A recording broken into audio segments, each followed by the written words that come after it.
everyone, it's Morgyn from For Love of Paper, and it is day 5 of my Scraptober series, my video a day. And today I am doing a layout process video for you, and I am using some watercolors. That was my challenge for the day, was to use watercolor on a layout. And I was going to do like a background of watercolor, and then I kind of decided against that when I pulled out my paintbrush, and I'm like, I'm going to do a circle. So yeah, I ended up doing a whole bunch of circles on this page of watercolor paper. And if you saw my tag video the other day, it's the same paper. It's just a cheap pad of watercolor paper from Spotlight, but it works really well for what I need to do. So yeah, I just picked a few colors that I liked. I kind of went with some blues and greens, and then a few blues and purples as well. I am scrapping a photo of myself, which doesn't happen very often. It was one that Frank took of me when we were over, I can't even remember where it was. We were overseas in 2010, and this was one of the pictures that he had taken of me. And I haven't actually scrapbooked any, maybe one of the photos from our trip. So I've decided that I'm going to go back and start scrapbooking some of those, along with some of my wedding photos. Mainly because I didn't really scrapbook then at all. So I've decided that I need to, and I'm going to start doing that. So this is pretty much the first cab off the rank for that little side project. So as you can see, I kind of tried a few different ways to mix the colors and blend them together, and I'm not really very good with watercolors. In fact, you saw me open this packet. I hadn't even opened this package before. These ones were from, I can't remember where these ones were from, what brand they are. I did have a really, really cheap set of kids ones, which I have now handed off to Sam. He loves that, and I got this set instead because they're a little slightly better quality. So as you can see, I just did a bunch of different circles and tried a few different techniques out, and then I went and got a couple of circle punches and punched out a bunch of different sized circles. So I did a few big ones, a few medium-sized ones, and a bunch of small ones, and then I even did a couple of itty-bitty tiny ones. And there's the photo. I've printed it in, it's not quite black and white, it's kind of more a bit sepia toned than black and white. And then I'm just arranging all these little circles down the side of my page. Yeah, just sort of, there's no real rhyme or reason to it.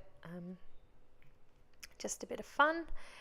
And once I get them sort of in a way that I like them, I start to glue them down as well.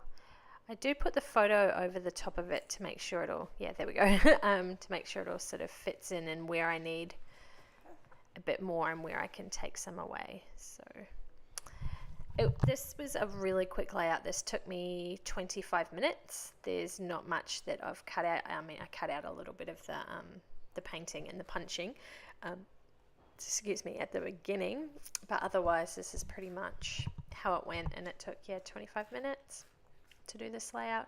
So it was nice and quick, and it has quite a nice effect to it for a simple layout. So as always, mounting my photo onto some cardstock, just using black for this one, and I think I just leave a really small border.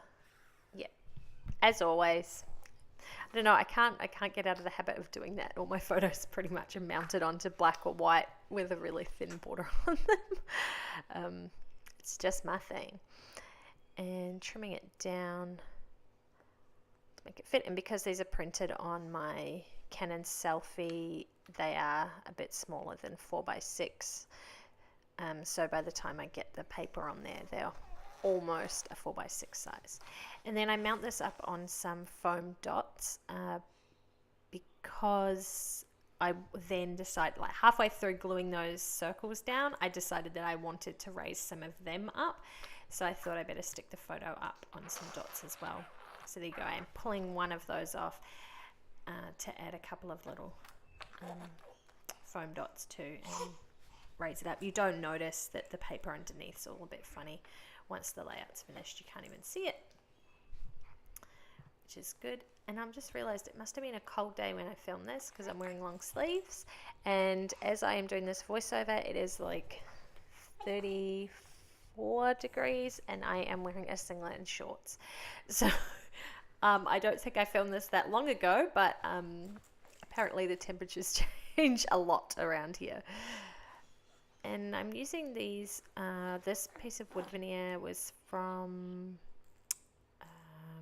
one of my Kitaholics kits. I'm not sure which one. It was one from the last couple of months. It's not this month, and it's probably not last month.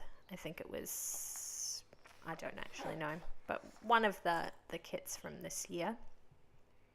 And it had these cool circles in it.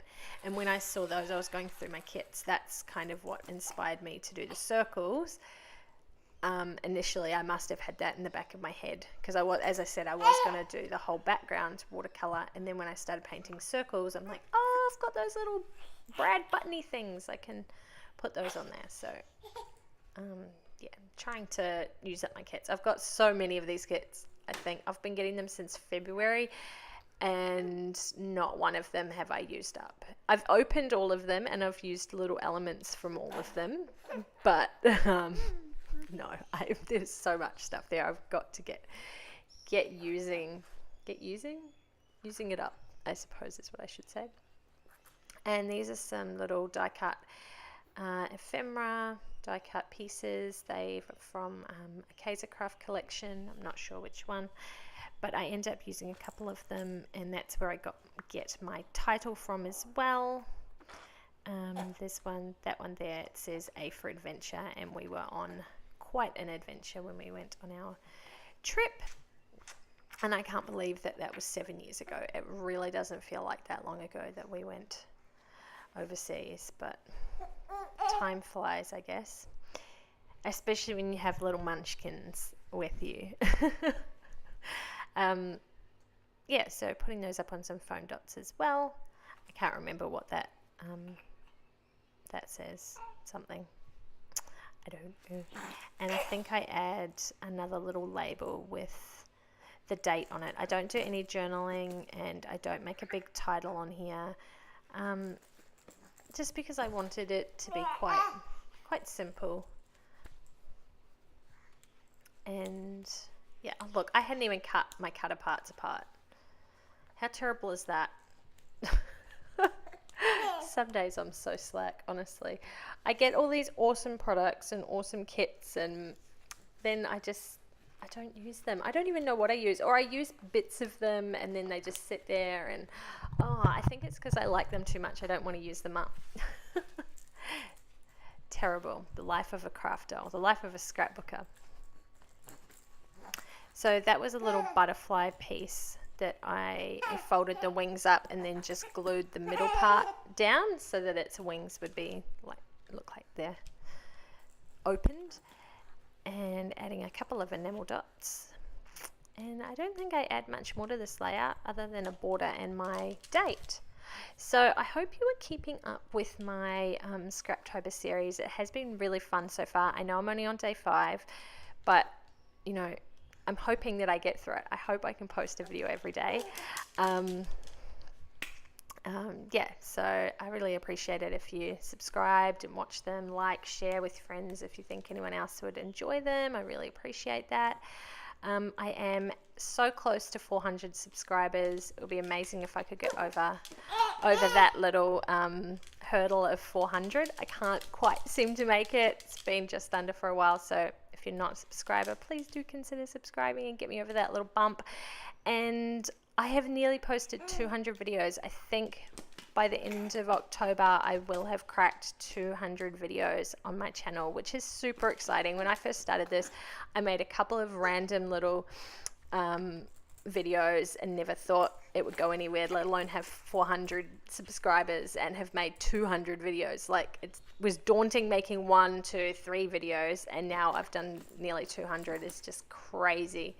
So hopefully when I pass those 2 little milestones, I will do a little giveaway. I've got a little stash of stuff that I want to to give away to one lucky viewer, so keep your eyes out for that. Probably be next month, I would imagine.